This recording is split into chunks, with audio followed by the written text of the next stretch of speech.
All right. Thanks for attending, everyone. November 1st, monthly meeting of the Nevada County Coalition of Firewise Communities. We appreciate y'all being here tonight, hitting a bunch of topics to share with you this evening. Second to last meeting of the year. We will repeat this again, but we do have a meeting in December, but we will take January off and then be back at it in February for you here. So agenda for tonight, we have partner reports, followed by Susan Rogers sharing with you the resource of the month, which are some best practices for leaders of Firewise communities. Then Steve Eubanks from Friends of Banner Mountain is going to be sharing a great fundraising opportunity and benefit event, the Red Zone Affair, that could bring some money into our local communities. He's looking to get some feedback on that event.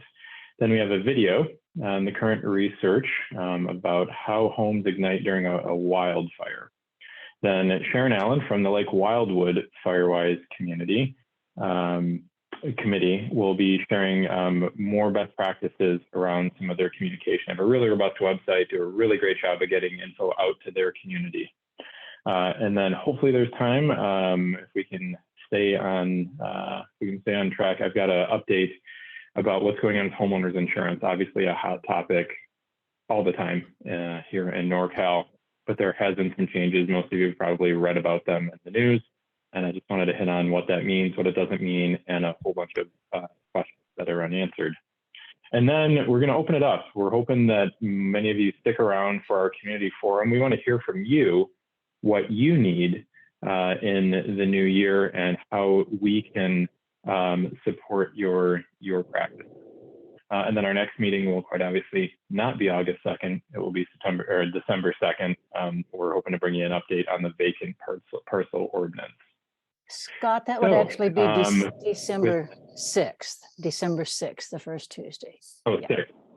First Tuesday, apologies. So with that, Susan, take it away. What do you got for the resource of the month? Okay. It is not so much best practices, but just the resources that we have for Firewise community administrators. And on the menu that we always have on our website, if you don't see it right away, it's always here under more. And what we have is this whole section for people who are on a leadership committee of Firewise community. There's some introductory blah, blah here. And then we have some help information about the 30-day notice process, which we borrowed from Cascade Shores about how to help people how to deal with a non-compliant property in your area. You can read this on how to make it work and go with that. On everyday communication with your residents, we have some customizable blank letterhead and then some materials which will probably be talked about a little bit later from Lake Wildwood. And I do want to show this, a great flyer, shout out here to the Deer Creek Southside Firewise community. Lorraine Gervais, who is a member of that Firewise community and is mostly known as a wonderful singer in town, is also a graphic designer, or was in a former lifetime. She developed this brochure or flyer, whatever you want to call it, that they use for their Firewise community, and it's something that you might want to emulate for your own. Then we have a survey which we're hoping to update. I've been talking to the county to see if it would be worth updating how Firewise communities communicate with their residents, because it's all over the map in terms of how many of your residents do you actually have on your email list? And do you use bulletin boards or mailboxes or door knocking or road captains to communicate and all that sort of thing? And we're talking about possibly updating that from our 2019 presentation. We've had 2 presentations on emergency communication with your Firewise community residents. So we've got links directly to the recordings of those. If you and your community are talking about shortwave radio or phone trees or anything to be communicated within your community, we have the links directly from here, so you don't have to go searching around in our video archive. I also spoke to a presenter who we had here once talking about shortwave radio, And he did a training with some people from Firewise communities, and that could be a topic again. If you are interested in hearing from people who have new people who haven't been talked about before on either of these two meetings about using radio within a Firewise community for emergency communication, put that in the chat so that we know that that's a topic that we might address again in 2023. And then there's some funding kinds of ideas here and your resources for your annual reporting if you don't know them already. And then if you do have your own website for your Firewise community, we ask you to follow some communication guidelines here for your own website so that you're not duplicating information that's on our website, since we try to keep ours always up to date with the latest research, and it's very hard for individual communities to keep it up that way. So there is that resource page for all you folks who are in a leadership committee, and I'll go back to you, Scott. Well, thanks so much, Susan, for sharing that. Let's move on to our partner report. Up first, as always, Chief Matthias, got a joke? Why would you say that? I mean, like, you want me to say something like, what did the turkey say to the computer, right? Google. I don't know. What did the turkey say to the computer? Google. Everybody's Well muted, played. Jim, but I can see them laughing. Thank you.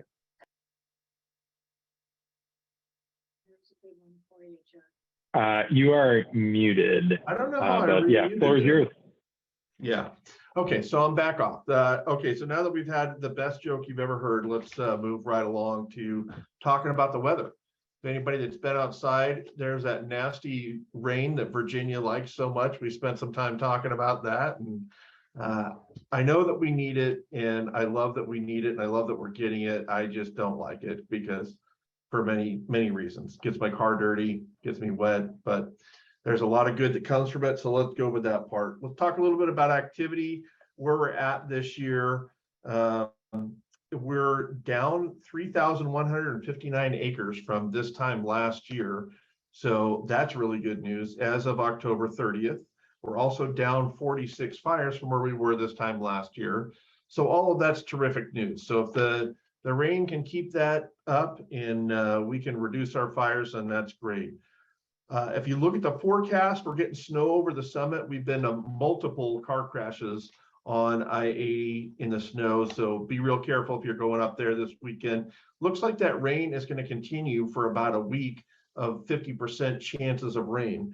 We do have a short north wind event that's going to happen Thursday, maybe early Friday, but it sure doesn't look like it's going to amount to much right now. But it's lingering out there, and which brings us into what you see me put into the chat there.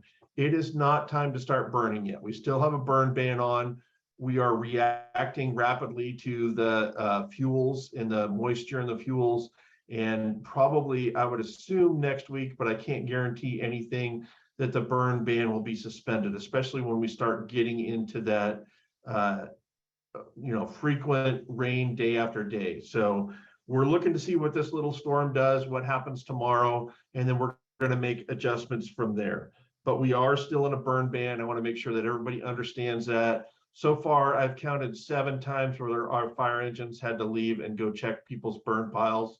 And, it's just, don't put us in that situation. It's not something that we like. I know there's not a huge fire danger today, but we are going to have to tell you to put it out. So please do that. Preemptive strike. Just don't light your burn piles yet. We'll get to it as soon as we can. I don't think that we're going to go into open burning. So when we do go into open burning, I'll make sure that everybody knows we'll put out as many social media blasts as we can. So what that means is we're going to go into permit burning when we do. Once again, I think it's very likely next week, but we're trying to get it, evaluate the weather and see if we can do it even sooner than that. When it is time to burn, the most important thing is that you go get this burn permit that you see in the website there. And what that does is basically just reminds you of the safety rules for burning. It's been a while. You have to watch a video. It's like 2 minutes. You fill out something, you print out the permit, you sign it, and it's all yours. It's good to go. Just a reminder of the rules. First thing, call and make sure it's a burn day, or you can go to Northern Sierra Air Pollution's website and check to see if it's a burn day when burning is allowed. Listen to that recording or look on the website for your area. First, determine if it's a burn day. The next thing is you want to have a dry pile. Some of their rules are the pile can't be any bigger than 4 feet around. It has to be natural vegetation that grew up on your property, and it has to have been down for at least a week before you burn it. Otherwise, it creates kind of a smoke nuisance. When you're burning that pile, make sure you're in attendance at all times with some kind of a hand tool. And then you want to have a water source that goes beyond where the pile is. So if the pile were to escape, that you could do something with the water that you had available to you. So those are some of the real quick reminders about burn permits and burn days and things like that. So once again, don't put us in that situation. Call and make sure it's a burn day, or look on the website to see if it's a burn day. Make sure you have your burn permit, and then be safe when you do it, because you are still responsible for anything that leaves your property, whether you intended to or not. Talk a little bit about our staffing. We're currently planning on being in peak until December 24th, 25th. But with the weather and the week long of rain that we're going to get, there's a possibility that we're going to reduce that staffing down to our 1 engine staffing level. We call it level 3, and that may happen as early as December 5th. But right now, the plan is to go to December 24th through our peak fire season with all of our engines staffed. We did change up our aircraft a little bit. We still have 1 air attack and 1 tanker at Grass Valley Air Attack Base. They were actually dropping on a fire yesterday. So there still is a fire danger out there. We aren't completely out of the woods. We lost our 2 helicopters that we had in the unit. So the Type 2 that was out of Auburn is off contract right now, which means that they've pretty much gone away for the winter time. We can still get them back, but they are off contract and not immediately available for us. And then our Type helicopter, which is the larger one, is still on contract until mid-November, and they've moved down to McClellan. So that's pretty much where we're at, and that's my report for today. Thanks everybody for my job. I really do appreciate it. Any questions? Well, we appreciate you being here as well. Just a heads up, this might be your last meeting hiding behind that cool graphic, because we are hoping to go back to live meetings soon, where you will be in front of everyone showing your pretty face around town again. So we're looking forward to that. Happy to be there. I didn't see anyone from Consolidated. Is there anyone from Consolidated here that has anything to share? Nevada County Consolidated Fire? I don't think I saw anyone there. But we got a couple people from I can share that they have a new fire chief. That's pretty exciting. Yeah, tell us more about that. What do you know? Well, he was from California and spent the last 6 years in Arkansas. And I'm searching my email right now to come up with his name. So let me get that to you. There it is. Jason, I'm going to destroy his last name. Robital is his last name. So Jason Robital, once again, from Calaveras. He was the chief there, went to Arkansas, spent 6 years there, and is very happy to be back in California. Currently looking for a home in the area, but he's renting a house for a month until he can come up with a home. And he's going to move his 2 young boys. I'm hoping to get them down to South County into the Bear River football program once they get here. But anyway, seems like a really nice guy. I met him at the Chiefs meeting this morning. And so Chief Turner will retire in early December. So they're overlapping a little bit for about a month, so that there could be a good solid pass down. And yeah, there you go. Good stuff. Well, we appreciate that update. From OES, I think both Alessandra and Craig here. Do we have an update from Nevada County Office of Emergency Services? I can go first. So some of you are familiar faces, and if you haven't heard, OES is hosting virtual office hours, which are a bi-weekly meeting where we get together and discuss various topics around wildfire. Each meeting has a focused topic or theme, and our overall goal is really to just provide a platform for collaboration where we can all learn from each other. So if you're interested in attending these meetings, you'll see the invites go out through the coalition, but you can also join our direct mailing list. And so I'll put my email in the chat. And if you'd like to join, just feel free to send me an email with your name and your Firewise community, and I'll add you to the list. Fantastic. Thanks for hosting those. Great resource for our community here. Craig, did you want to add anything to that? Yeah, just a couple things. We'll be engaging and talking more with the Fire Safe Council about green waste options and programs coming late winter, early spring. So if you have any direct feedback on that, please reach out to our team, as we'll be planning that in the next couple of months about what that looks like.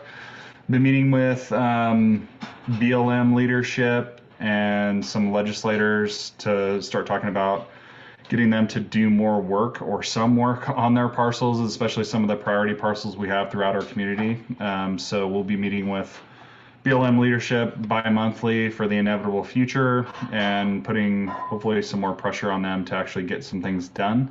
We're also working on establishing a Good Neighbor Authority agreement with BLM that essentially will allow us access to parcels, some other tools, as well as potential funding to do some work. So that will hopefully be good.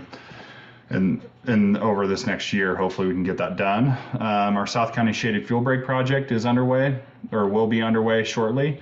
We're going to have a town hall hopefully in December that the Fire Safe Council is helping put together. And that will be a good project, kind of the South County area that's flanked between Dog Bar Road and Highway 49. And the last thing I had was our Defensible Space Ordinance will be going to the board for feedback on December 6th. We've been in communication with many of you, and we have surveys out there, and we're developing some additional outreach and feedback sessions over this next month. With that, thank you all for being here and being interested in all these projects. Yeah, thanks for facilitating that conversation with BLM. I know that vacant parcels and BLM are definitely two hot button topics that come up repeatedly in our conversations with community leaders. So appreciate you doing that. I didn't see Pat Leach. I saw Don Thane. Don, do you have an update from the Fire Safe Council? No, basically Steve will cover the red zone event coming up, but Pat was giving me the heads up on a number of Firewise communities that we have now, and it sounds like we're either tied or like one or two ahead of Marin County now. So nationally, I think we're top dog. And by the end of the year, we're looking at probably over 100 Firewise communities that we'll have in Nevada County. So that's really a great thing. And yeah, I'll let Steve cover the rest of it. So that's all I have. Fantastic. Always nice meeting with Marin. So thanks for that news, Don. I don't cut me off if we have anyone from either the county executive office here who wants to speak. I don't think I saw anyone. Or if Cheryl or Terry are here.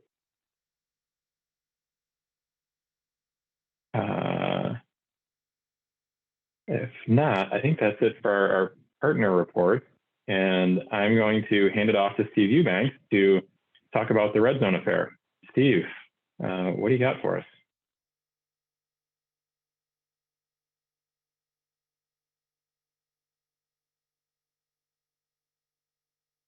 Steve, I know I saw you out there. You're on mute if you're trying to talk. Yeah, okay. Thanks, Scott. Can you hear me now? Loud and clear. So somebody, I think, is going to load a PowerPoint. And I will use that to guide my discussion. Actually, I will have to go back and get it. I'm sorry. My impression was that you were going to run your own PowerPoint, Steve. Well, I can probably give the presentation without the PowerPoint, if that's okay. Up to you. If you can get it, that's Yeah, fine. But let's just get off and running, and then if Susan can load it, great. If not, we'll press on here. So basically, I'm here, and I appreciate the opportunity to talk about the Red Zone Affair, which is the big fundraiser for the Fire Safe Council. It's scheduled for June 17th in 2023. It's going to be similar to the one that we held this last June, which was the very first Red Zone Affair. And that first one gave us an opportunity to it was a learning experience for us, and we learned a bunch of things, and we have made some changes. We have an expanded team now planning the Red Zone Affair. We have some folks from the Fire Safe Council, but we also have added Kristen Cook, and Kristen, I think, is on the call here tonight. Jeff Peach was on our team last year and is on the team again. We also have Pat Leach. And there are several of us, of course, that live in Firewise communities. And so we're going to be focusing on, there we go. We're going to be focusing on Firewise communities this year. I don't know if, I think, Susan, are you going to be the one running this? Yes, there we go. Okay, you can go on to the next slide, please. So this is our core team. It's a really good team. We've got representation from a number of different organizations, but also Firewise communities, which I think is really important, because what we have decided is that the focus of this Red Zone Affair is going to be Firewise communities and the Firewise program. And by that, I mean that all of the proceeds from the event will go to the Firewise program. And I'm going to talk a little bit about how that's going to work in upcoming slides here. So as I talk about this event this year, what I'm after tonight is to kind of give you an overview of the event itself, and also talk a little bit about how we think that the Firewise Coalition and the Firewise communities can be involved in our event. We're going to have some sub teams, the task force openings. So if folks are interested in any of these topics, we would be interested in hearing from you. We'll talk a little bit more about that in the upcoming slides too. Go ahead, Susan. So I'm going to just skip right through some of these slides pretty quickly. I talked about the fact that it's on June 17th. Again, we're going to be working with the NFL Alumni Association in hosting the event, and the key is Whoa, sorry about that. It's okay. There we go. Who is the president of the NFL Alumni Association, is his father owns a big property up on Banner Mountain, and that's going to be the site of the event again this year. It's going to have games, and we'll talk a little bit about that, and games with the 49er alumni, a happy hour, and an evening dinner. Go ahead, Susan. Go ahead on this one. Go ahead to the next slide. You're going to see more information about the event this year than last year. We're going to spend more time publicizing it in the various sources around the community. As Don noted, we're going to be working a lot with the Firewise communities. And as he said, it looks like we're going to have over 100 by the time we have this event, which is pretty incredible when you think about it. We were talking about this at our board meeting last week. And, just several years ago, there were only something like 20 some Firewise communities, and now we're going to be over 100, the number one in the United States. That's pretty incredible. And that really is one of the reasons that we chose Firewise communities as the focal point for this event. Go ahead, Susan. So I said we're going to be publicizing it. You can move on to the next slide. So the event is going to be a little different than the last one. Last one was an all-day affair. This one is going to be afternoon and evening only. We're going to have games in the afternoon and a pool party, which is going to be a little bit different. And the games in the pool party will be for folks who have bought sponsor packages. The evening, we'll have the dinner as usual, and a happy hour and an auction, and awards. And the awards will be focused again on Firewise communities, as we will talk about here in a little bit. Tickets will be $75 as we think, as last year, and then the sponsorship packages are various levels. Go ahead, Susan. The auction, we think, is going to be, at this point, we're going to have both a silent and a live auction. And the silent auction, I think, may have some online bidding. So it's going to be the eBay of Nevada County, it looks like. And we're going to be asking folks in Firewise communities, what kinds of items would be of interest to you, and what kinds of, and that'll go for not only the things that we are paying for with the proceeds of the event, but also what kinds of items would be of interest to you in the auction. Go ahead, Susan. So here's some questions that we're going to be asking, and rather than trying to take notes here, we're going to be sending these questions out. Jeff Peach has volunteered to actually send them out after this meeting to all of the Firewise communities, and we will be asking folks these kinds of questions. And what we're really interested in is how, you know, we're going to have proceeds from the event, but how would what would be the best way to distribute those proceeds?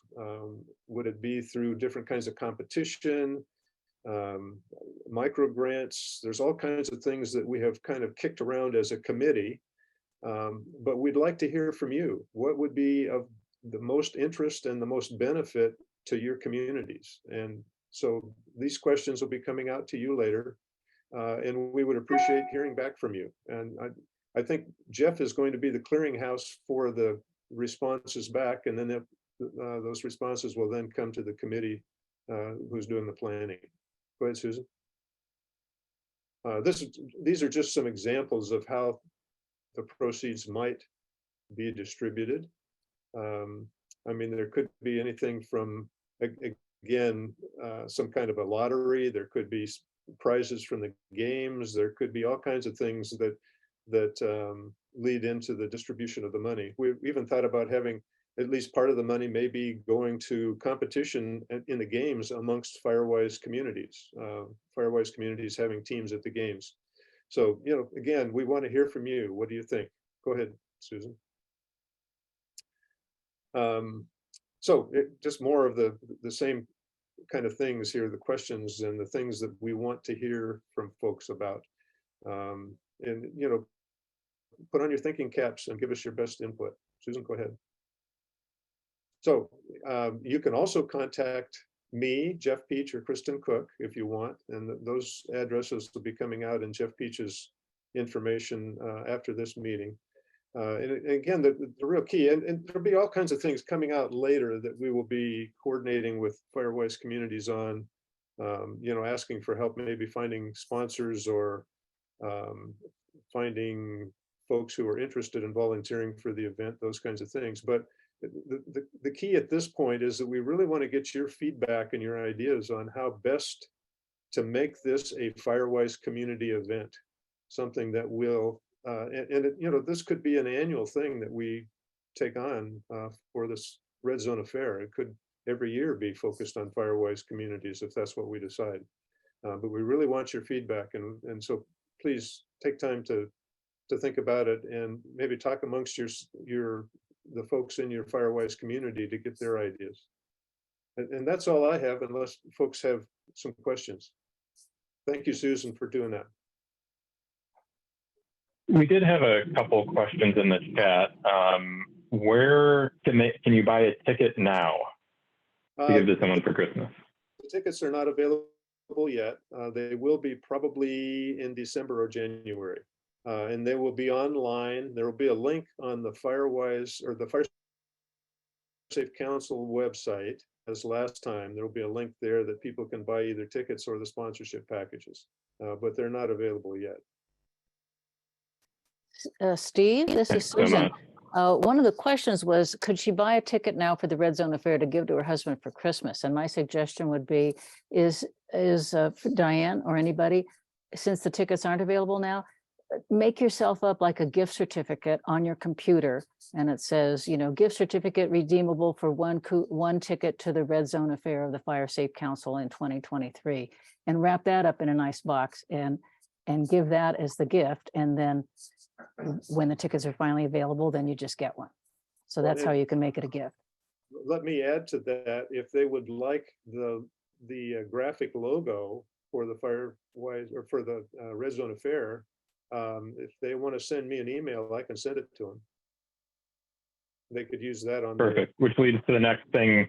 That actually leads to our next thing in the chat. If you could drop your email in the chat for everyone in case they have follow-up questions, that would be awesome, Steve.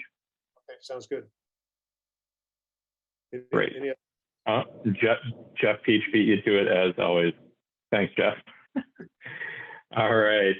So Steve, thanks so much to you and everyone involved in that project. We really appreciate you bringing some money to the communities that we have. We hear it all the time that there's a lot that has to be done and just not always enough money to make it happen. So we appreciate you and all the work that goes into that fundraiser.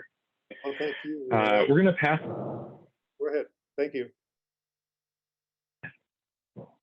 All right, and we are going to pass the mic over to Sharon Allen from Lake Wildwood. Sharon is on the Firewise committee for that neighborhood and is sharing some communication best practices. So Sharon, take it away. All righty. Thanks, everybody. So I have shared a couple of things. Hopefully you can see them. And if somebody doesn't yell at me, I'll assume that you can. Yeah, all good.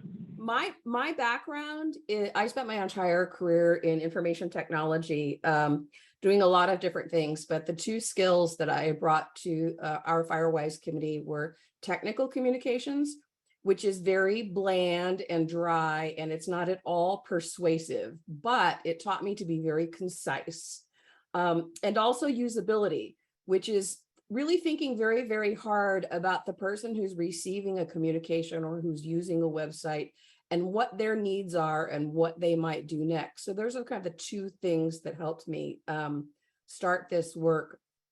I moved to Lake Wildwood just about 6 years ago this week, and I was here for the Lobo fire, which kind of got my attention. So here we are all these years later.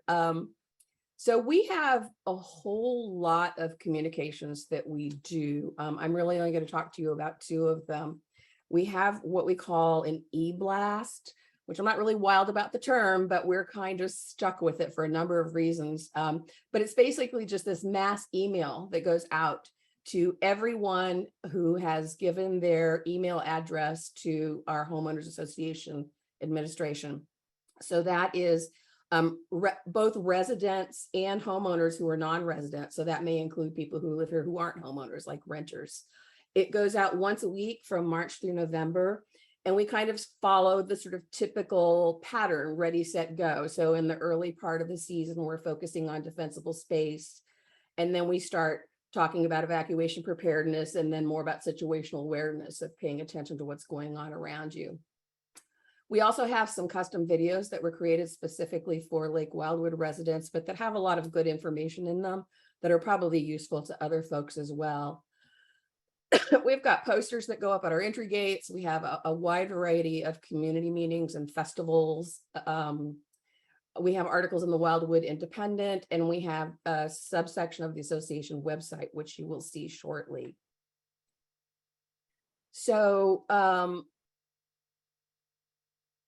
we don't cover every subject in the world of the Firewise universe. We've kind of narrowed it down to some things very specifically, basically preserving life and property.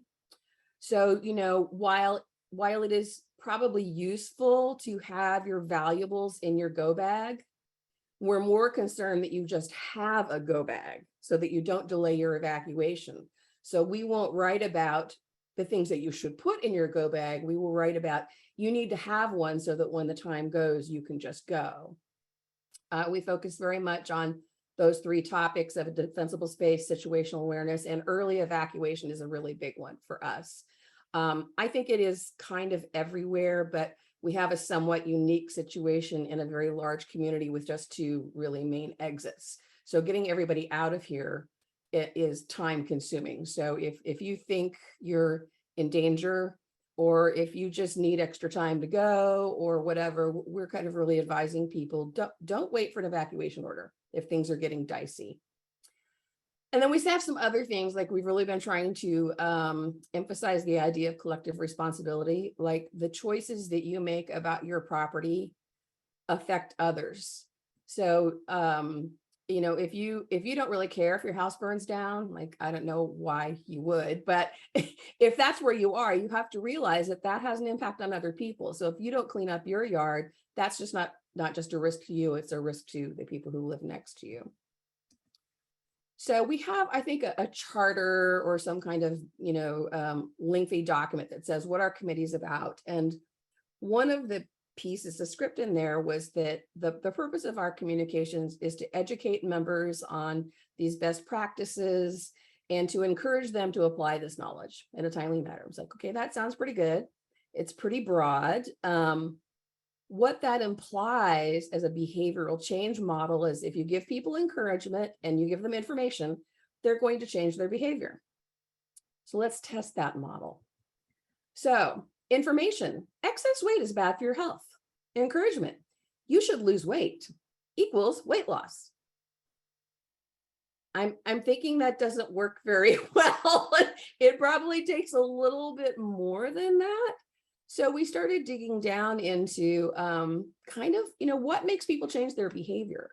You know, you can give people lots and lots of information and tell them that it's a really good thing to do. And you're just kind of constantly preaching to a lot of people who already believe what you say. But what's going to get them to take that leap from information to action? So one piece of that is motivation. So a person who's highly motivated is more likely to do something than a person who is not motivated. There are many dimensions of motivation, like incentives and disincentives, which we really don't have at our disposal to work with those. Fear of missing out or social approval, disapproval can be one. And sometimes we're working that a little bit with the collective responsibility, or sometimes with publishing statistics. We have 4 green waste drops every year. And so making a big deal of, hey, this was a big success and everybody had a fun time and here's some pictures, may get some people to go, hey, I might be missing out on something, and that can be motivating. But the big one we're going for is really capitalizing on periods of high motivation to encourage high value behaviors. So at times when people are already kind of interested in something, for example, during the Rice's fire, we noticed this flurry of social media activity from people going, what's my zone number? I don't know what my zone number is. What are these zones? I think my zone is this. And so our very next e-blast was know your zone. Figured like, okay, people are really interested in this topic right now. Let's give them that information right now. So you're hitting a more receptive audience. Another dimension of behavioral change is the ability. If you're more likely to perform a thing that is easy than a thing that is difficult. And that ability has all kinds of dimensions. Do you have the time? Do you have the tools? Do you have the financial resources? Do you have the technical expertise or the just the mental wherewithal to kind of commit to a thing? And this is, I think, our biggest tactic is breaking this all down into really, really small bites. So instead of create defensible space, it's go out and take a look at your driveway. Are you going to be able to get your car in and out? Our first responder is going to be able to get in and out. Do you have great mounds of highly combustible plants growing alongside your driveway? Okay, there's one task, you know, and getting people into it to see things that are achievable rather than these sort of giant projects. We'll sometimes provide tools and resources by giving people direct links to things, and then also guiding people to programs that can help them, like the Access and Functional Needs program, of like making people aware that if financial resources or the physical ability to do the work is your obstacle, that there are things that can help you with that. So Another thing that is related to the ability to do a thing is to shorten the distance between giving people the information and the thing that they need to do. I realize I keep looking over here because that's where all your faces are, but actually I should look here because that's where you can see me at a straight angle. So we could have published a Know Your Zone e-blast with all the instructions. Go to Zone Haven, enter your address, blah, blah, blah. But we also just included a picture of the map for Lake Wildwood. So people didn't even have to necessarily do all of that. They could just look at the picture. So there's the distance between the prompt and the information is much shorter. So it makes the task easier. It makes it more likely that somebody's going to look at that and get that number and write it down. So a typical design for one of these things is we try to make it inviting and with kind of like an eye-catching graphic. We keep them pretty short. It's roughly 400 words. We break, as you can see kind of in this example, the content is broken down into very small chunks. So there are these little paragraphs that are maybe 2 sentences or 3 sentences. So it doesn't look like just this big blob of text and your immediate reaction is, I don't really want to read that. These are also optimized for online display. So that if you print them, there are certain things about them that won't necessarily work well, which we'll kind of get to. So we have like an introduction. We start off with like, well, why should I read this? Like, why does this matter to me? Maybe link it to some of our key messages, address some of common obstacles to action. So like in the one on go bags, we've said, hey, if you have your go bag ready, that means you can go within a minute of getting an evacuation order. But if you wait, you're going to increase your odds of hitting traffic and other hazards. And in the stress, maybe you're going to forget things. So even if you have a detailed packing list, which is what happened to me during the Lobo fire, I had a packing list, but I was so freaked out that like I got maybe 3 things off the list and then split. So really kind of making it like it's not just, you want to have a go bag. So when you get to the Holiday Inn, you've got some fresh underwear. It's like, this is important, leaving early and being able to get out of here is the whole point of all of this. Another thing that I will do is use meaningful headings. So one of the things that we know for sure about online content is that people don't read. They just don't like to. So they will tend to scan a piece of content and you get maybe 5 to 10 seconds for them to decide whether or not they're going to read the thing. So if they see these headings, like they're going to get some meaning. So it's not step 1, step 2, step 3, which is kind of generic, doesn't really say anything. It's like practice loading your go bags. So even if you don't read the rest of it, you got some content there also. But hopefully that's a little bit of bait to pull people in as well. So they're going to see interesting topics and go, oh, maybe this is a thing I actually want to read. And then we also try to always include some kind of call to action. So small, achievable steps. So this is the one from Code Red. So rather than just going, well, Code Red's really good, sign up for it. It's like register, and we've got a link to it. Update your registration. Here's a link to it. Add Code Red to your contacts. So it's just really tiny, tiny little things that anybody can look at that and say, yeah, I can do that. That doesn't seem like such a hard thing versus this sort of big amorphous task.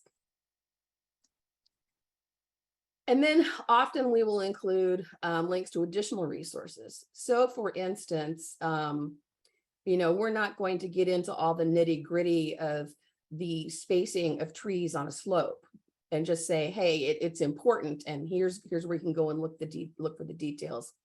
And we try really hard to emphasize really credible authorities like CAL FIRE. We link to the Nevada County Office of Emergency Services a lot. So now I can show you where they are because these are all publicly available. You are welcome to use them. I'll go to the videos first. So our website is lwwa.org. If you happen to Google Lake Wildwood, there's more than one of us. There's one somewhere back east, so you might not end up at the exact right website. So Google Lake Wildwood, Penn Valley. Our website is undergoing a redesign effort, so it's a little clunky right now. And the Firewise section of it you can find over here on the left. Be Firewise Lake Wildwood. And here it gets even clunkier.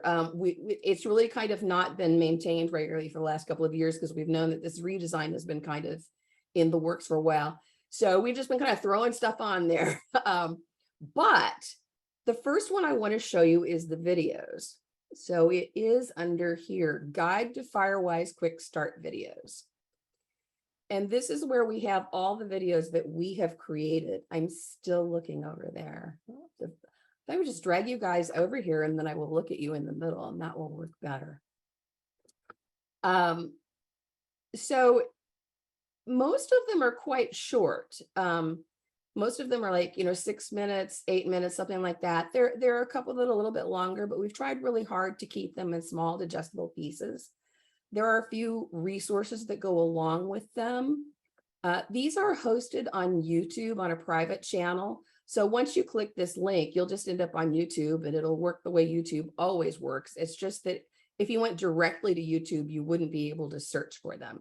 So you really have to have the link. So coming here or saving the link for yourself is the way to go. The other piece is this eBlast archive, which is right at the top. So let's see if this works. Oh, you stinker. I'm sorry, you guys. We've been having some problems with this page. It will hopefully be rectified. Nope, that's just not going to work. Okay, well, fortunately, what you will find here is a link that says 2022, and you click that, and there's a whole list of them. And there's just hyperlinks, there's a bunch of PDFs. I happen to have them on my computer, so I will share. Thank goodness I have them.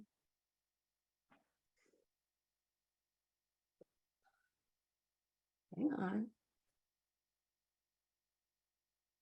Here it is. Let's see, I will share. Bullet Finder, here it is.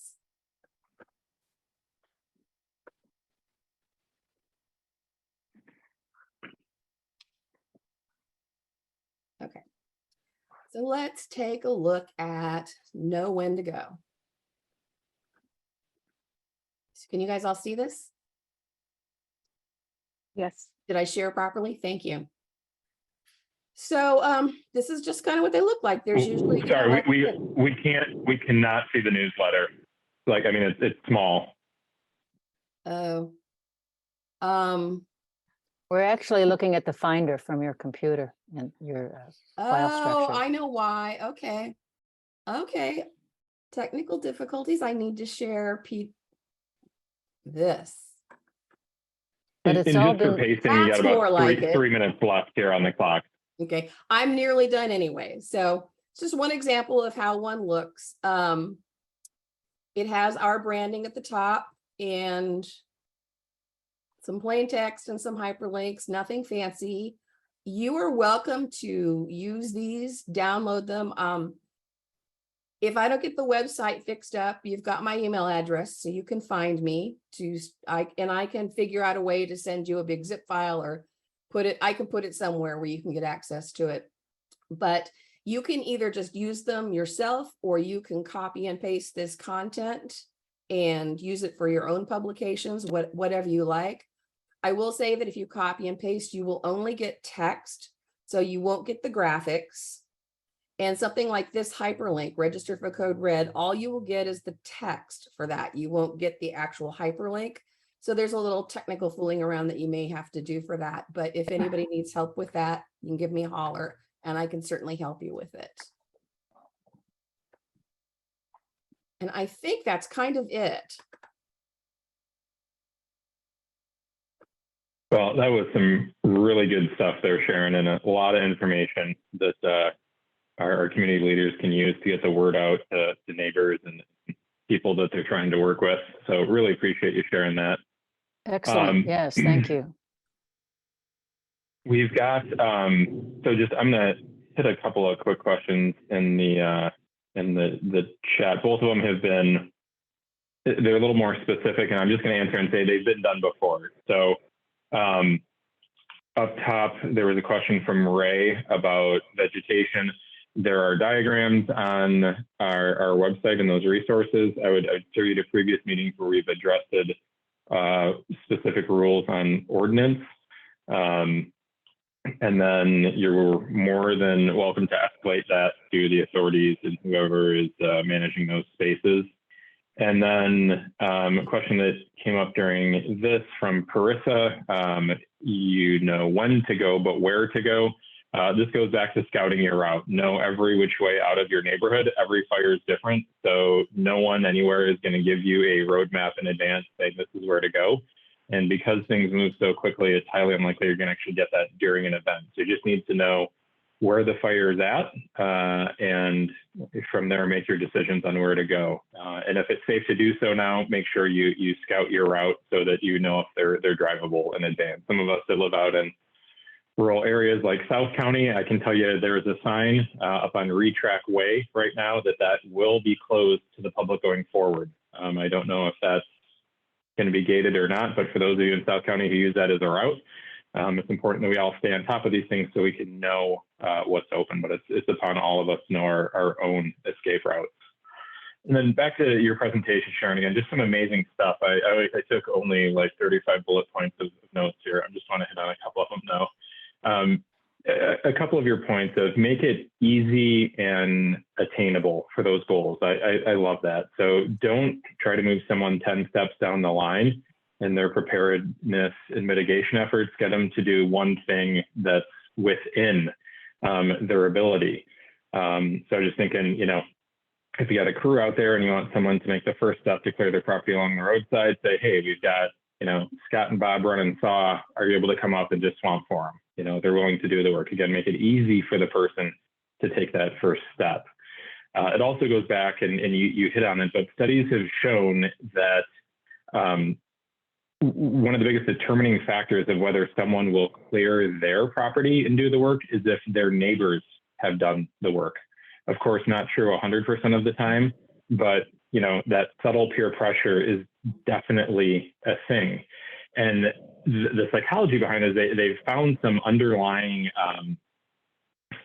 belief that individuals are more responsive to managing risks for their community and the people around them than for themselves. We all think that we're going to be okay, but when it's framed as keeping the neighbors safe and keeping so-and-so down the road who might not be able to evacuate like you can, you are more likely to spur action among your neighbors. So in that, and how you word that messaging, and Sharon, you hit on it really well. There's different ways to motivate people, and that's one of them. So in the pre-event stage, so what we talk about here about preparedness and mitigation, those clearing projects, make sure you're making your neighbors aware that what they do impacts everyone around them. So that's awesome. Craig just dropped a link into in the chat if you want to check that out regarding evacuation routes, improve situational awareness, and kind of frame it how dangerous things can be in the event of an evac when those roads get clogged. So again, Sharon, thanks so much. That was a fantastic overview of what you guys got going on in Lake Wildwood. We really appreciate all the work you're doing. It is absolutely awesome and a great resource for all of us here in Nevada County. And with that, I'm going to hand it over to Susan to queue up our next video. I'll let you introduce it and take it away.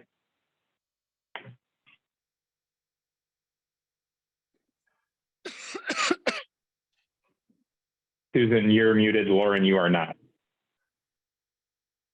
Sorry about that. There we go.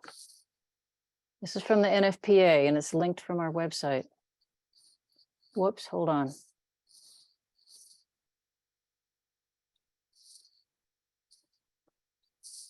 Sorry about that. I'm going to share it one more time and get the sound initiated. There we go.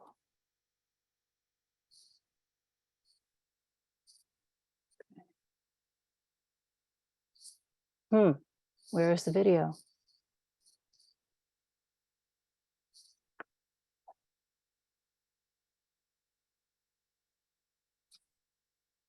Let's try it one more time.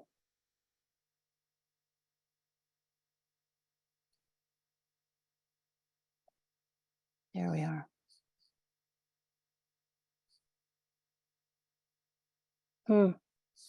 Scott, I don't know what's going on here. It's not launching. I can, you want me to roll with the insurance piece and then come back Sure. to you as you figure it out? Please. Thank you. All right, let's do that. Naturally, I just took a huge bite of apple. We'll work through that. All right, so we have an update regarding what's going on with the insurance market here in California. It's generally good news, but to be honest, there are as many questions as there are answers in terms of what this is doing for us.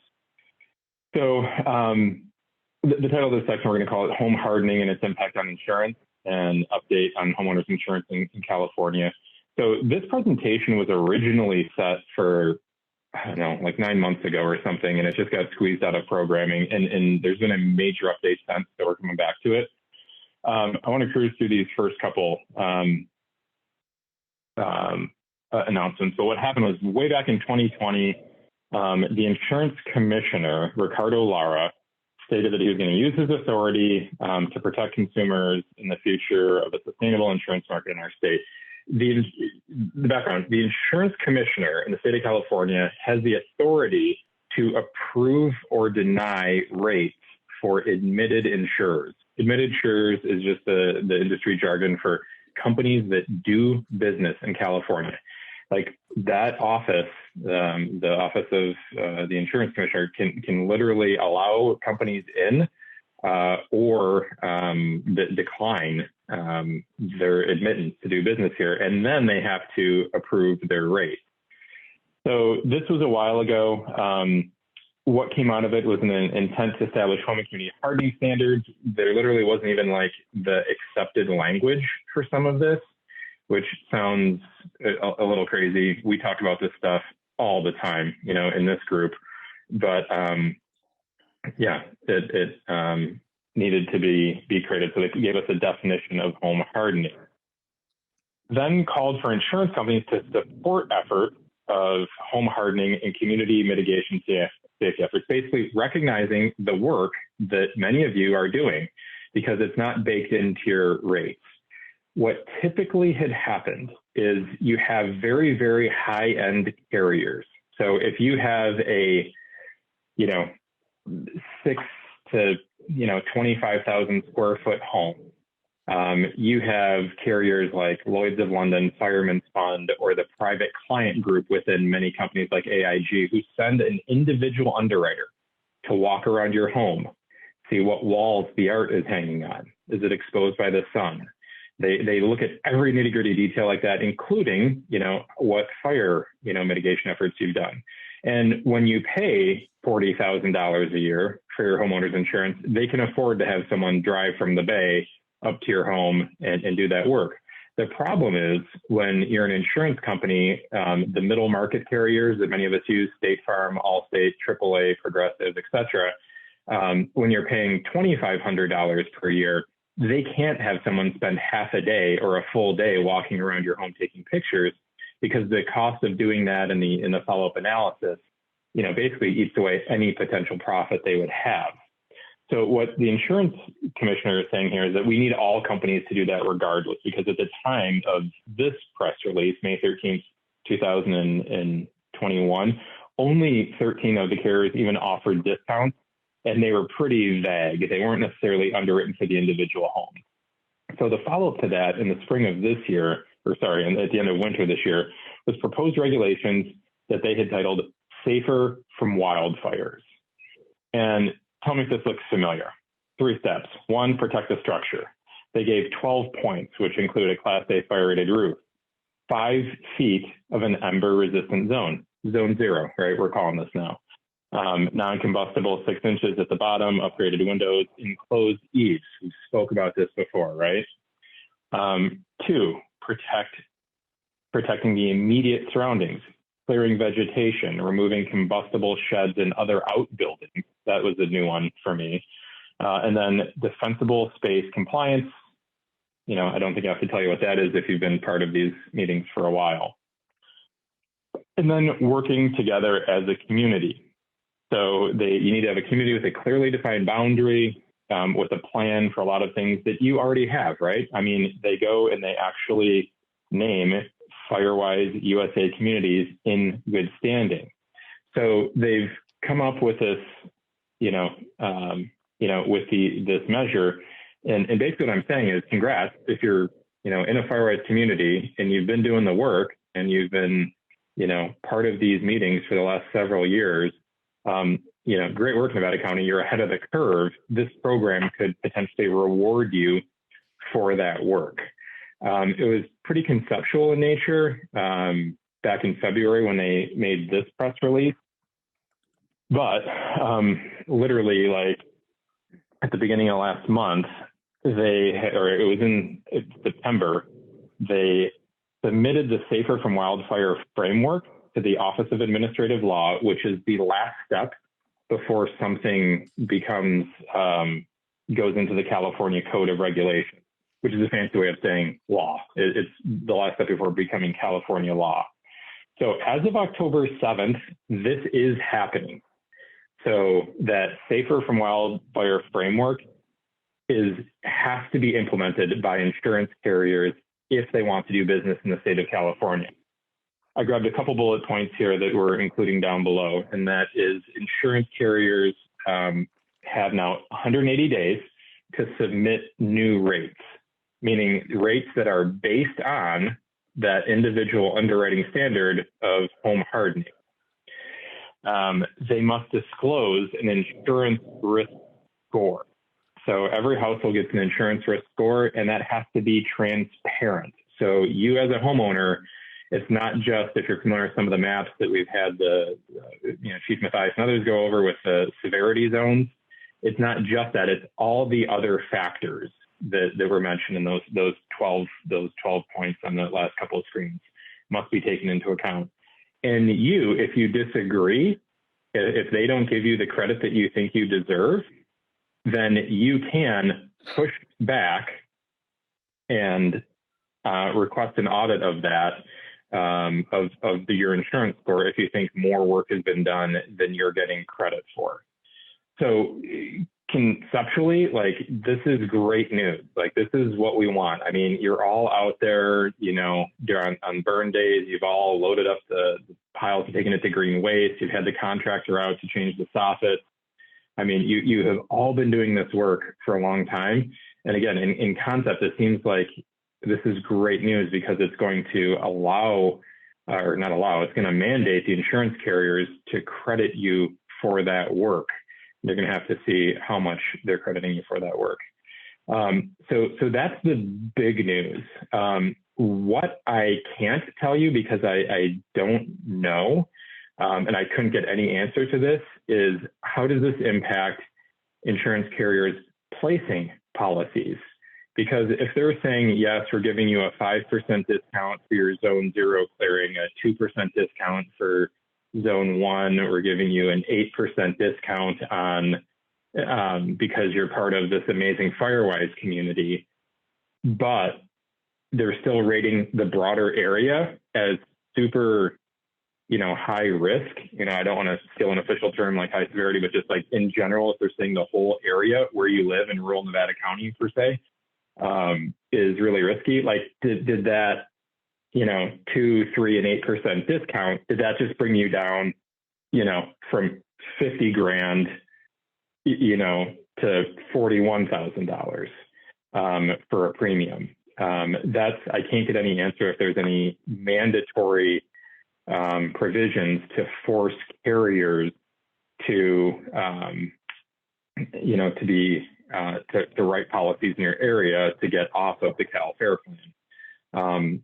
My guess is no, but I don't know.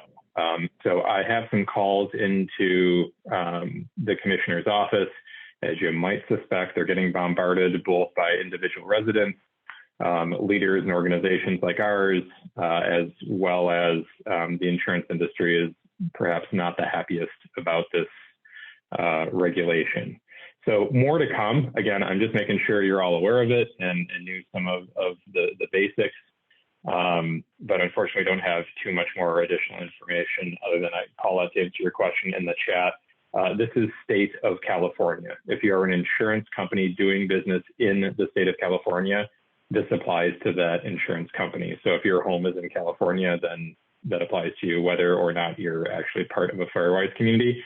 It was just that third group of qualifications and bullet points that, you know, they are asking that one of the qualities or one of the factors be that you're in a clearly defined geography, and that as a group, some percentage of people in that geography are participating in clearing and mitigation efforts. So that's what I got on that. Again, I wish I had more to share, but it is something. So we're gonna celebrate that for now. All right. Susan, any luck with that video? Let's give it a try. Worked last time. All right. But I didn't have the video sound going. There we are. Okay. And we will play it.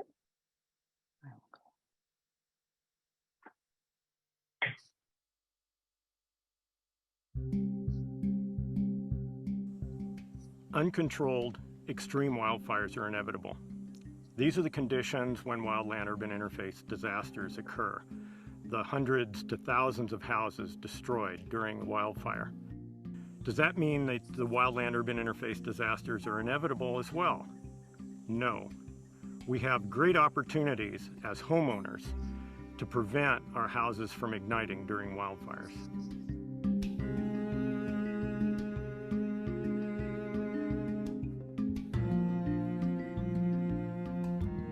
Most of our perceptions are that these big wildfires are something we can't do anything about. They're overwhelming. If huge organizations can't control the wildfire, how is it that somehow I can do something to my house to keep it from burning down? It's not a matter of controlling the wildfire, it's a matter of changing those conditions of the house and its immediate surroundings. There's a lot that we can do to the little things to our house and its immediate surroundings in order to reduce the ignition potential of that house.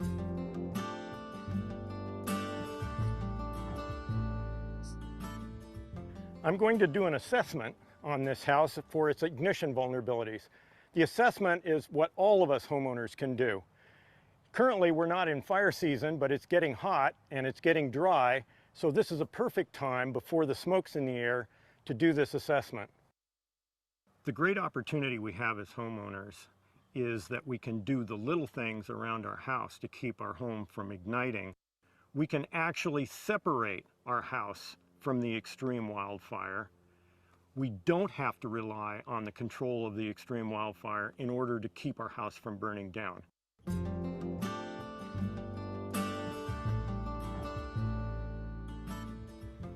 Over the last 30 years, my colleagues and I have done research involving laboratory experiments, field experiments, and post-fire disaster assessments to quantify and qualify the relationship between a wildfire and a destroyed home. What we found is that the high-intensity flames, more than 100 feet away from the house, are largely incapable of igniting the house directly. It's the little things that seem to be destroying the houses. The burning embers, we call them firebrands, lofted out of the high-intensity wildfire to land in the community, sometimes directly on houses as well as the surroundings. It's not 100-foot flames, it's a pile of firebrands that would fit in the palm of our hand. So my colleagues and I designed a firebrand, an ember shower demonstration. We have a full-size house. It's got bark mulch and pine needles around the base. It's got pine needles in the rain gutters. It's got pine needles on the roof. We have an ember generator that then casts a brand blizzard at this house.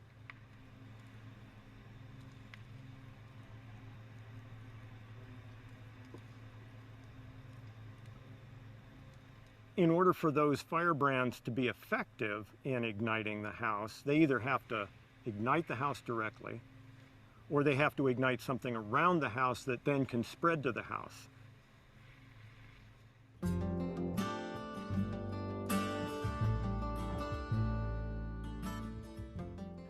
The main factors determining this home's ignition potential are right here. The home's characteristics related to its immediate surroundings. For our assessment, our perspective changes to this house being one of fuel for the potential ignition. Look around your house and see where the litter, the leaves, and the needles have piled up, and visualize that that's going to be where firebrands begin to pile up and collect. So here we have pine needle litter right up next to the house. It's on the steps. It could ignite and start this wall and step area on fire. It also can ignite on this lathing, which is right up underneath the wood shingle siding, and ignite that. This doesn't burn with high intensities. It burns with low intensities, but it's extremely important. In fact, on this house, it easily could be the critical factor that leads to its total destruction. If this house had rain gutters, this litter would be in the rain gutters, potentially igniting and putting flame right up at the eave line, potentially igniting the roof and going into the attic. On this side of the house, what our attention should be on is this gable vent. It's the most exposed kind of vent. I noticed that it's got fine mesh screen, which certainly helps keep large firebrands from going into the attic and potentially igniting this house. One of the things we looked at were vents during the brand blizzard. The brands are directly impacting that vent opening. The burning brands can blow right into the attic and potentially ignite the material that's in the attic.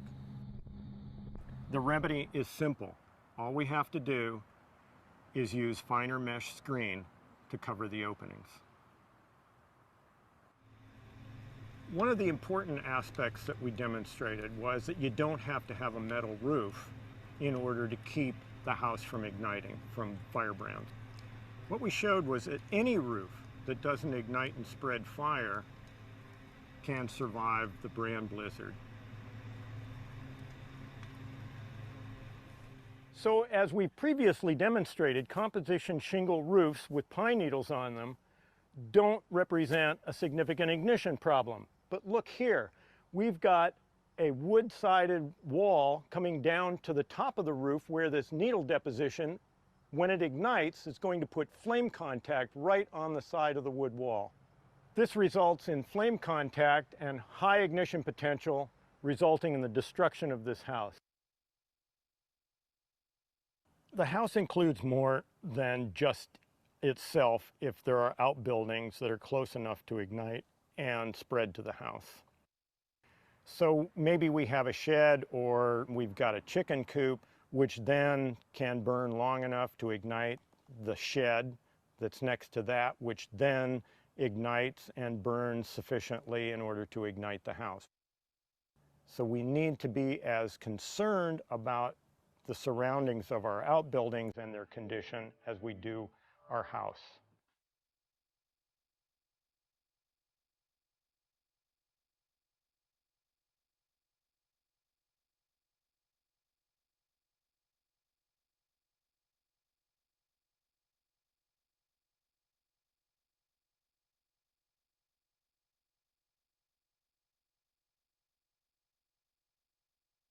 I looked into landscaping, I looked into fireproof home building, I looked into fireproof lawn furniture. I mean, I was going for everything that I could for the safest fire safety you could. And we had a checklist. No firewood stacked next to the house.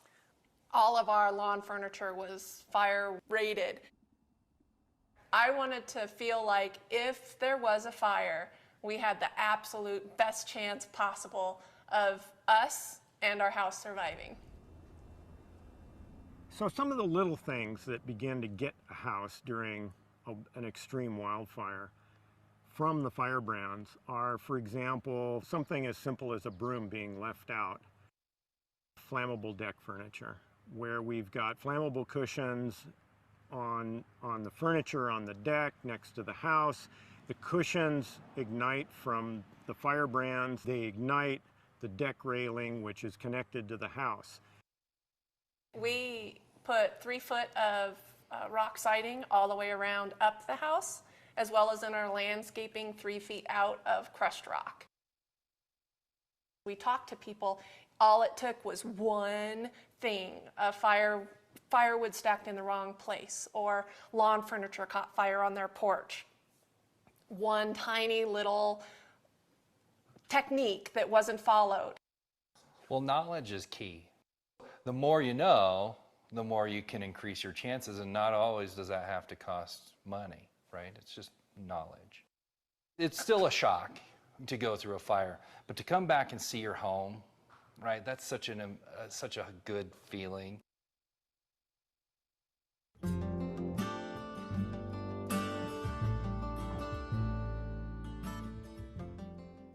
Flame contact on the house is a really bad idea.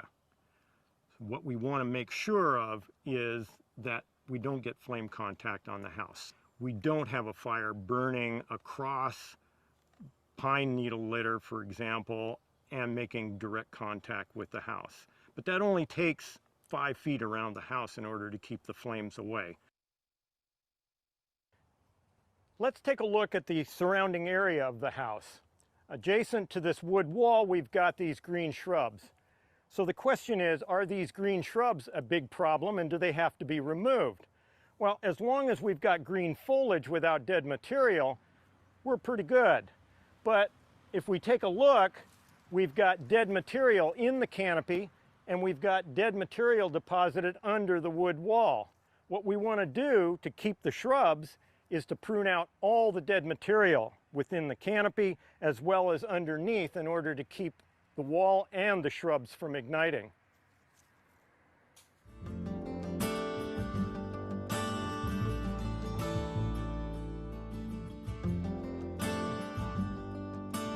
So we don't need to put out all the fires. We don't need to make sure that no fire occurs within the neighborhood. We do need to make sure that there isn't high intensity fire within 100 feet, and we want to make sure that surface fire doesn't come directly to the house and ignite it. We definitely can't have a flammable wood roof on our house. It's the most susceptible to firebrand ignitions.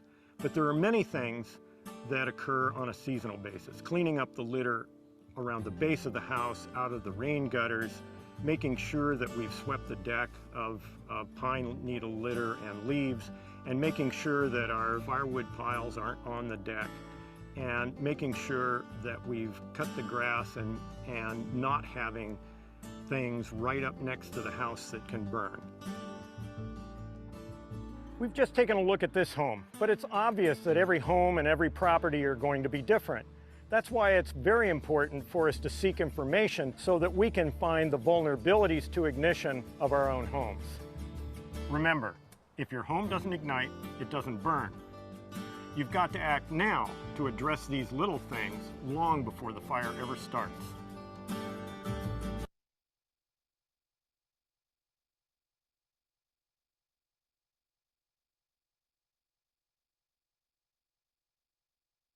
Okay, and so there we are. And I think one of the most important points that this video makes is that all of these recommendations that we've all heard for so long don't just come out of somebody's head. They're based on research. They're based on these guys. That was Jack Cohen, who has been for decades doing this sort of work, I think for the U.S. Forest Service or the USDA. In that big warehouse, you know, so it's all based on research, what causes stuff to catch on fire. And so there you go. Nobody's just making it up. It's based on people watching and seeing it for the last couple of decades. Back to you, Scott. Yeah, that's awesome. Thanks for finding that video and sharing that with us, Susan. Yeah, And it is on our website. If anybody wants to show this, for example, shall we say, to their spouse, who may be in charge of keeping the pine needles away or off the roof or the gutter. It is on our website under educational resources, under best of the best, how you can, know how to keep your house from igniting. 13-minute video. There you go. Oh, thanks. All right, we are hoping to get some feedback in community forum in a minute, but first, got to make the pitch here that we need your help. So many of you have been attending these meetings for a number of years and you've seen a lot of the same faces, and we need to bring some more people into the steering committee, including someone to fill the chair role. Jeff Peach has been running our tech for a long time. It'd be nice to get him a little bit of help on that. Bob and Susan have been running their fair share of their meetings in the last few years. And believe it or not, I've been around for 2 years now. So the December next month will likely be my last meeting as chair. No meeting in January, and then in February, hopefully I will be introducing the next chair. We just need to find who that person is. So if you have anyone you know who might be interested in leading this group, please put them in touch with us. We'd appreciate it. I will drop my my contact info in the chat here in a second. But yeah, the role includes just staying in contact with communities. And really it's managing the monthly meeting. So the steering committee meets once a month to prepare content for the meeting and throw out ideas. And then it's facilitating the meeting like this. So it's not a terribly difficult job. And many of you are already probably doing more work than this in your own communities already. So if you're sitting back thinking you might want to contribute a little bit more, we'd love to have you. So again, please reach out with nominations if you could. And with that, we're pressing on to the community forum. So we're just going to open this up for conversation, and we're going to do this with one thing and one thing only in mind, and that is we would like to hear from all of you. What do you need and want in 2023 and beyond, and specifically from this group?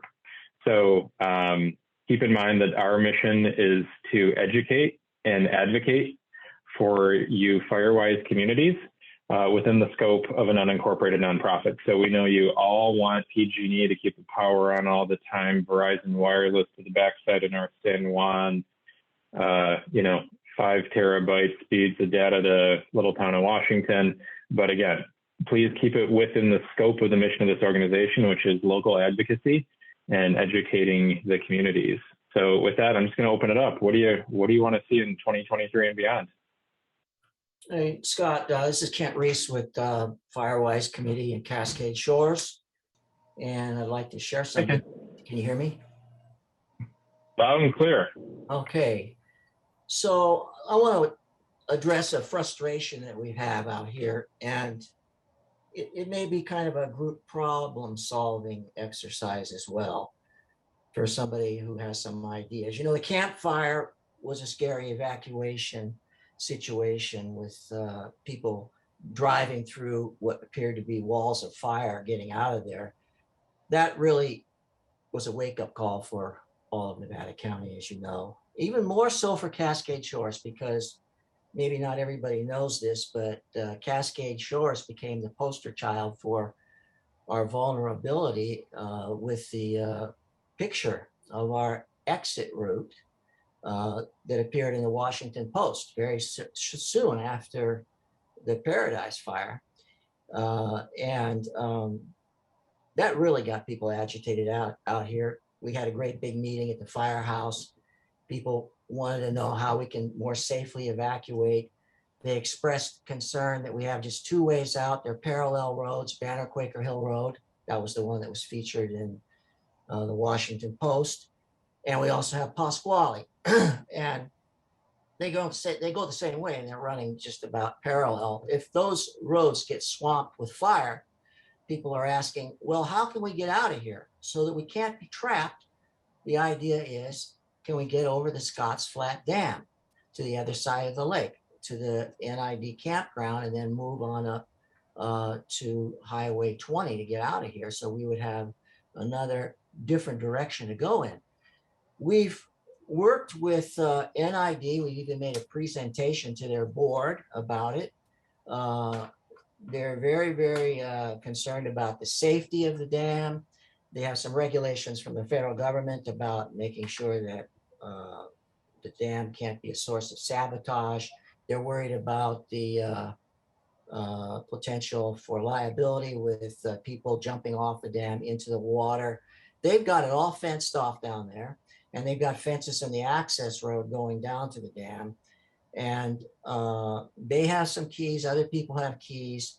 We've asked repeatedly, what we can do. The board responded saying that they would keep the gates on the dam itself unlocked during the summer season or during the dry weather season. Well, our observers and people that have been down there have found out that ain't necessarily so. There's many times when the actual gate that covers the dam is locked, even though the board said that we would fix it so the dam was open itself. But that didn't solve the problem of the road. The road is also the access road off of Pasquale is also locked.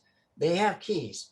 Well, we want some assurance that this could be a backup plan for us if we're trapped in here. We need a plan. And we've fallen short so far in getting any kind of a plan or getting a straight answer from anybody that we've asked. Who's in charge? Who opens the gates? What if the gate person is blocked from getting to the gates? And have there been any practice runs in opening the gates and directing traffic over the dam? What can we expect to happen here? Because people in Cascade Shores are wondering, they believe that we need to have some kind of written plan that we can get out to the community. So Ken, if we could, Ken, yeah. So to kind of wrap this all together here. So what I'm hearing is the concern is real, and we're all familiar with that, even if we haven't been to the dam. Is your ask of this group for a plan B, or are you looking to motivate a group to attend an NID meeting? No, all I'm asking, and this would go to our partners as well, what would be the best procedure for us to follow in terms of getting some answers to these questions so that people in Cascade Shores could have some assurance that, number one, the dam is going to be available to us in case we are trapped. And number two, what is the procedure and process for making that happen, especially with the locks that we're faced with? It's like a group exercise here, as I said at the beginning. I think that we need to have people weigh in on this, and what would be the best idea that anybody might have for us to approach this. So far, we haven't gotten anything concrete. I've got a question. I know I ride my bike through there on occasion, but I can't exactly picture it. When you say a lock, are we talking about a couple of padlocks that could open a gate and allow vehicles through, or do they have the vertical posts that would be beyond an individual to remove? Yeah, it's like a set, like at the access gate that goes down from Pasquale Road, the NID road there, has a very heavy gate, and it has a set of locks in there so that some people from different agencies can open it up. It's like a real heavy duty kind of, system that is really hard to breach. I mean, they've said, so I have a question. They've said on occasion that you can actually ram that gate and make it open. Now, people have died trying to do that. I don't think that's a good recommendation. Right. So there's a question here. Let's go that from the audience. Virginia has a question about that. So why when you be working with your local fire department and writing this, if they think it's a good idea, writing this in your community wildfire protection plan, and then having having it approved by the local district and then the higher up and then CAL FIRE and so on, so that this actually happens in your community. That would seem like the next part. And then also working with your district supervisor to make sure that they're behind it so that you get, you know, what you need in your community, and you get the higher ups with the fire department and then the higher ups there and CAL FIRE and your community, your district supervisor all behind you on this. Yeah, That would be what I would do. yeah. So, you know, it's a group of, you know, sheriff's department is in charge of evacuations, but NID also has that property and they're very protective of that property. So we have to work, you know, we have to get everybody together, I think, in order to make this happen. And, you know, we've sounded the alarm and we've talked to a lot of people, but we just seem not to be able to get over that hump of getting people to want to say, okay, let's pull these resources together. Let's have these people all help each other and we'll come up with a plan. And what we mean by a plan is something actually that's in writing, something that we can publish to our community to make people assured that they have a way out and that this is a backup plan. But I think, Virginia, your ideas are good. Yeah, Kent, and if I could just stack onto Virginia's idea, I mean, the Board of Soups meetings begin with public comment right towards the start for items that are not on the agenda. And, you know, getting a handful of your people to show up gets their attention. And, you know, start that now. I mean, it's raining outside right now. Let's you know, this isn't going to happen tomorrow, but hopefully by next May, we can make some progress on this. Craig, I hate to call you out, man, but if you're still on this call and tuning in, from the OES side of things, do you have any advice on how to approach this? So I've met with quite a few people since I've been here the last couple months about this issue. Some about the alarm and siren proposal as well. First responders do have access to keys for these gates if they have to use it. Actually, when we had this discussion with a couple of the members, the Firewise community, the sheriff lieutenant and a couple of their staff went down there and surveyed this just to have situational awareness, and they can access that from both sides of the lake. So worst case scenario, in the event, they do have access to unlock those gates. But you're right, there is a lot of concern about security, and there's a lot of regulations that NID is under for access to those points. So we're trying to find some middle ground here. But at least as of right now, your first responders do have access. They can use it as a worst case scenario if they have to use that. Even if they can't get in from your side, they can get in from the other side. So there's that. But yeah, if there's any ideas, please bring those forward and we'll talk to our first responder partners and see what we can do. Yeah, Craig, you know, the other part of this is that it's a two-edged sword, because you have the NID campground on the other side with the day use area. You might have a few hundred people over there, for instance. If there's a fire that occurs blocking off the road down from Highway 20, those people are going to have to be evacuated over the dam because there's no other way for them to get out. And we need to have a vision here that it's a two-way deal that is going to protect both communities. But I just feel like we need to get all hands on deck. We need to come up with a big discussion about this and some kind of a written plan that would assure people on both sides of that dam about what the scenario would be if we're blocked from getting out of here. The other point I'll bring up is real quick, Scott. The other point I'll bring up real quick is just we're undergoing our work for an evacuation study over this next year. So things like this are perfect to get into that study and basically come up with priority areas of what we need to improve upon or what we need to work on. And definitely Cascade Shores is an area of concern, as you mentioned. So that's another tool and document we can rely on when we're looking at projects. So Craig, is that evacuation study then something that your office is taking care of and headlining, and you guys are taking the lead on that, or what? It's a combination. So we're working on completing the RFP for that work to use a consultant to do a little over half of that work. And we have some contractors already. So Ladris, who does our pre-evacuation planner, they're doing a portion of that work. So it's sort of a combination of efforts internally and externally. But there will be a lot of public engagement during this, so you'll hear more about it. Okay. And that makes me press feel better. on, move on beyond this. You know, I think in general, evacuation is a concern of everyone in this community, especially the further out you get.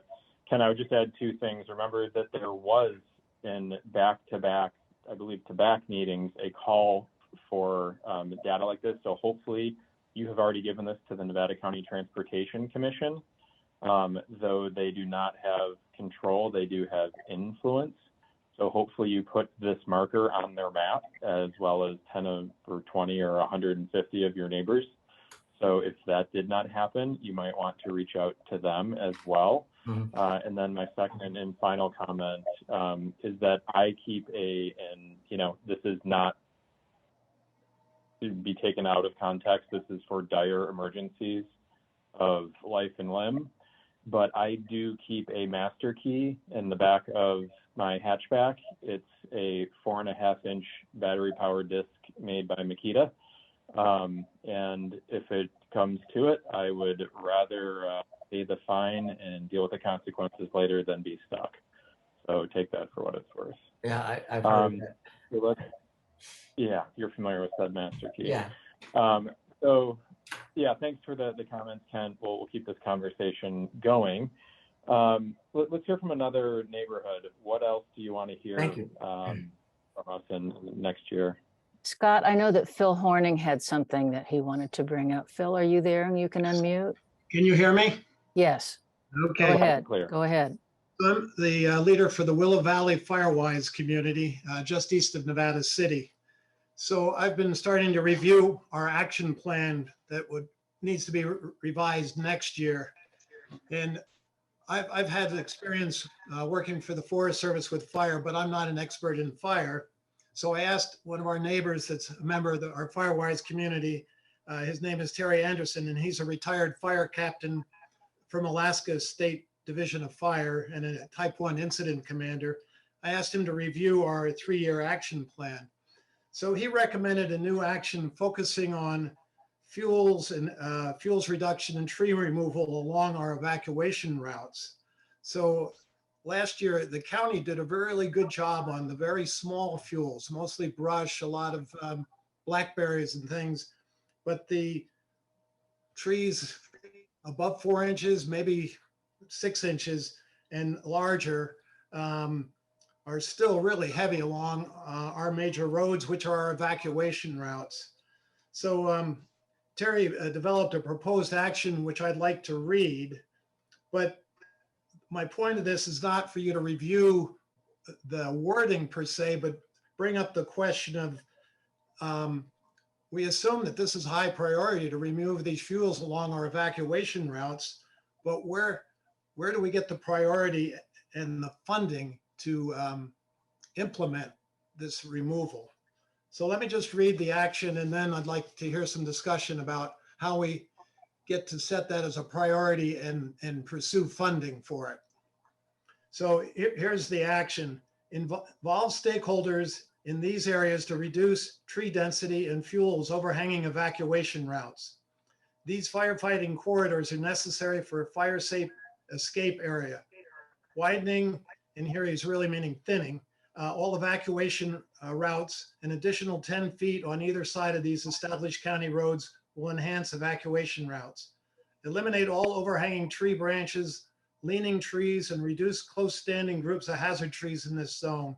If large trees are to remain, create spacing and remove ladder fuels and all branches up to 20 feet above the ground, creating a shaded fuel break. Provide spacing of ground, intermediate, and aerial fuels to increase survivability of escape and entry for firefighting engines.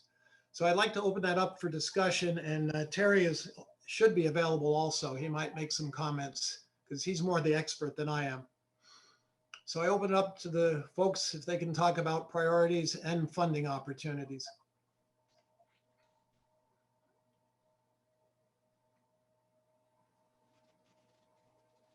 Anyone interested? Yeah, I'll speak if I can. I'll quickly put out a couple of funding opportunities. So I believe everyone I've talked to that was involved thought the micro grant program was a success. I foresee that coming in different forms in the time ahead. I know that's not exactly the big checks for the big clearing projects you're talking, but a single community tackling a particular evacuation route can knock out a lot of those, 3 to 8 inch trees you're talking about with, $3,500 and a volunteer crew. Where that money could come from, again, if we do get the Measure V money through, that will provide many more opportunities for grant funding, which often require a matching fund. So after a disaster, you get FEMA's money for free. Before a disaster, you got to kick in 25%, which we would have money available. So that's one that could trickle down. Two, the red zone event, that will hopefully bring some money in to come directly to communities. And then third, there is a community foundation being formed for the West Slope here. Those of you up in Tahoe, Truckee already have your community foundation, but those of us on the other side of the summit know that there's a community foundation being formed, and resiliency was very much a hot button topic in their most recent board meeting. So the community foundation, again, could just be another conduit to get some money out to the community. So I'm just throwing some things out, but I will yield to, if Don Thane is still on the phone and wants to talk to some of the more official opportunities, that'd be great. So, or anyone else.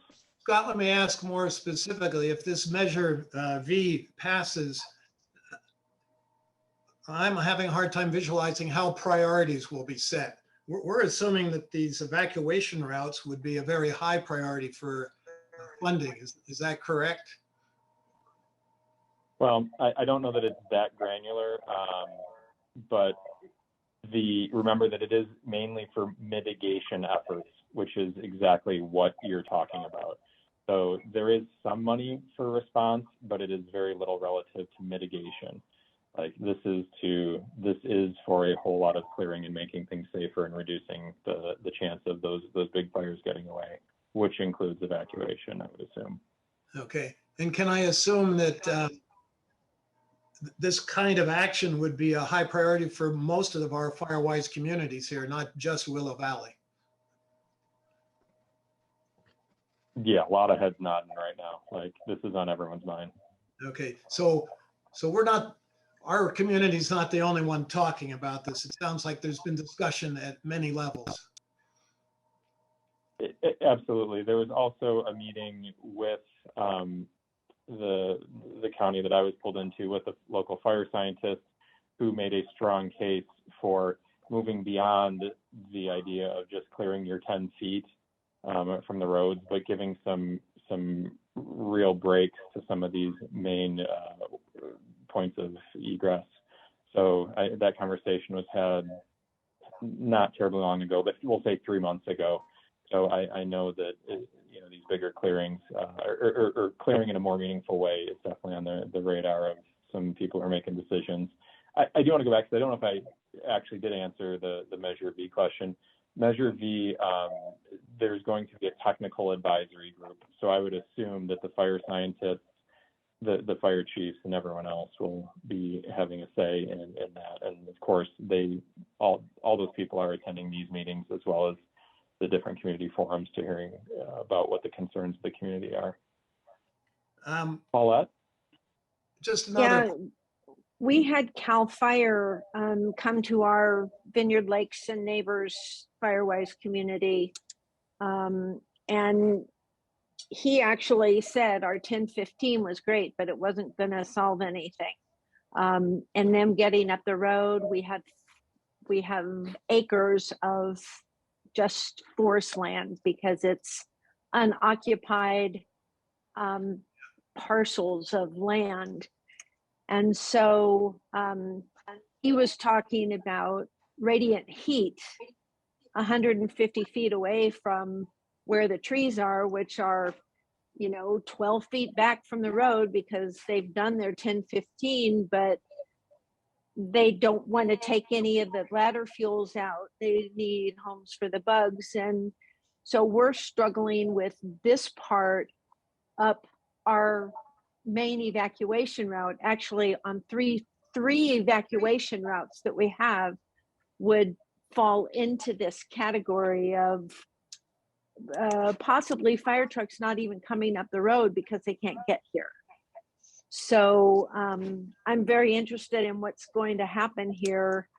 CAL FIRE did leave me with getting people to start moving back up to 150 feet. So I'm hearing 10 feet or so additional here. CAL FIRE actually told us 150 feet. So anyway, just throwing that out there too, because I think a lot of us have the same problems. Paula. Hey, Scott, can we assume that Banner Mountain folks would best be served by going down to Brunswick Basin, heading for the basin? We'd be safe there. Are we talking about if a fire comes through Banner Mountain, yes, should you head to the Brunswick Basin? Yes.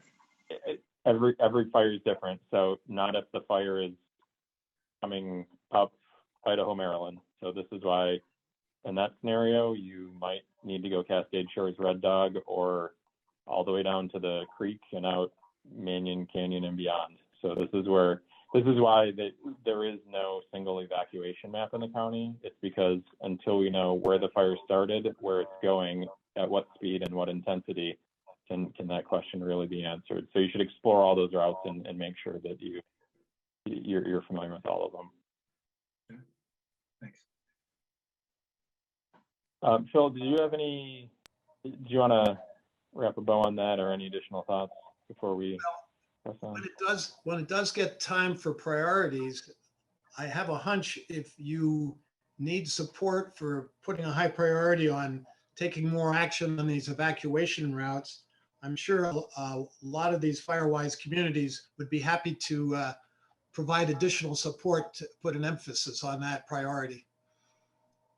So Right. Please keep that in mind. Awesome. Will do. Yeah, thanks so much for sharing and bringing up that case. Chief Matthias, hands up. Yeah, I almost don't want to dip my toe in here because I'm never going to be able to answer every question or give everybody the right answer that they want to hear. But I think we do need to talk a little bit about that. Clearly, evacuation routes are something that's a high priority. We have guiding documents that the county is working on updating their community wildfire protection plan right now. Craig's and his team and our team will be working on that to update that.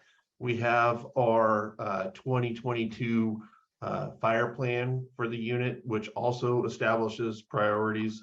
So there's multiple different entities that are establishing priorities, and those priorities from the County of Nevada have been very clear direction from the Board of Supervisors that they want to talk about evacuation routes. That's something that's very important, and every time we talk about it, that's one thing that comes up.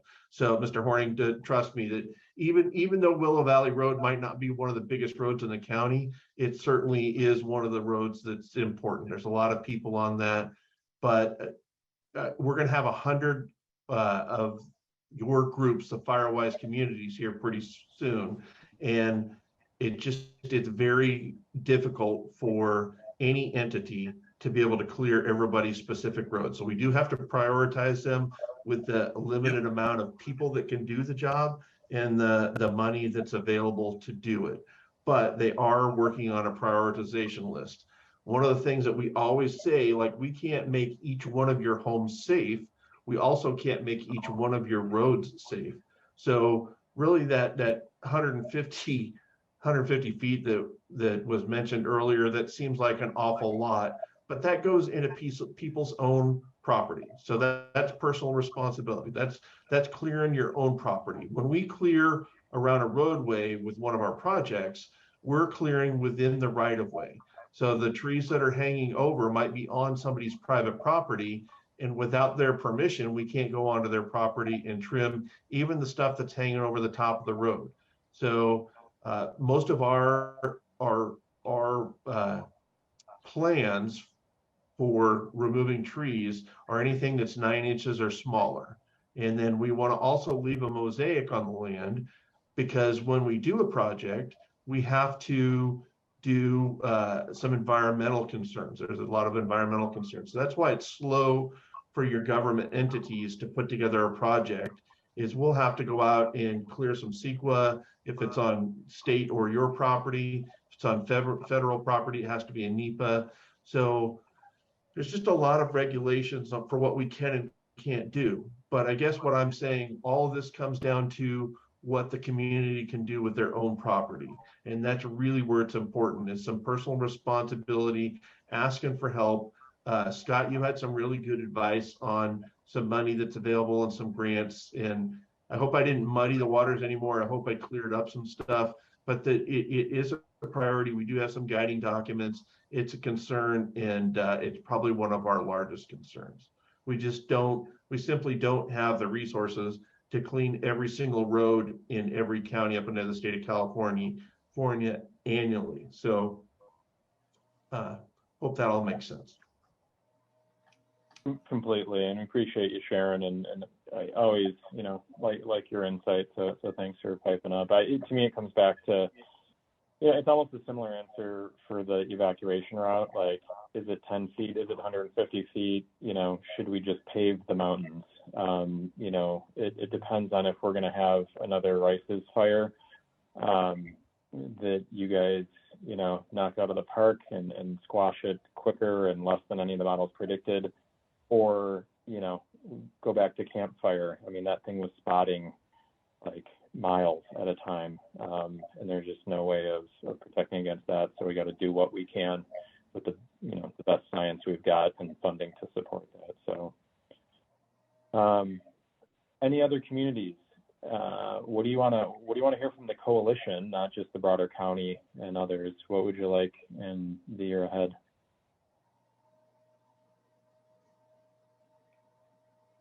Mm-hmm. Should we ask people perhaps to put that in the contact form, use the contact us form at the website if things occur to them in the next month? Yeah, that would be great. If you could put that on our website. And I mentioned earlier that I was going to leave my own contact info.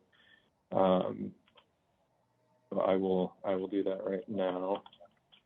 It may be a situation where we just want to do a little Google form or something that just more direct. Send it out, reply, could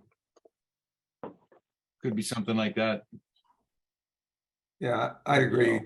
Find out if people like the form that we're currently using, or if there's topics we haven't hit, or if there's, where would they like us to go? And then the Google form certainly compiles it into a nice organized spreadsheet, Right. Well, the other part is I have a problem with the, evacuation routes and who do I talk to and where do I go to get more information? And then, how do I get it done? So it's that too, so. Yeah, I think directing people to a Google form on our website, the fact that we've made 22 minutes after 7 and we've had between 42 and 44 people staying on this call. And I'm guessing that most of these people are on leadership committees of Firewise communities. To me, that just shows that there is a need for us to be sure that we're supporting Firewise communities and having them share their problems and potential solutions. Yeah, and these are all, real problems that we've heard, Kent about the dam, Phil about the clearing to a greater degree than we're doing now. I'm already forgetting the gentleman's name, talking about escape routes from top of Banner.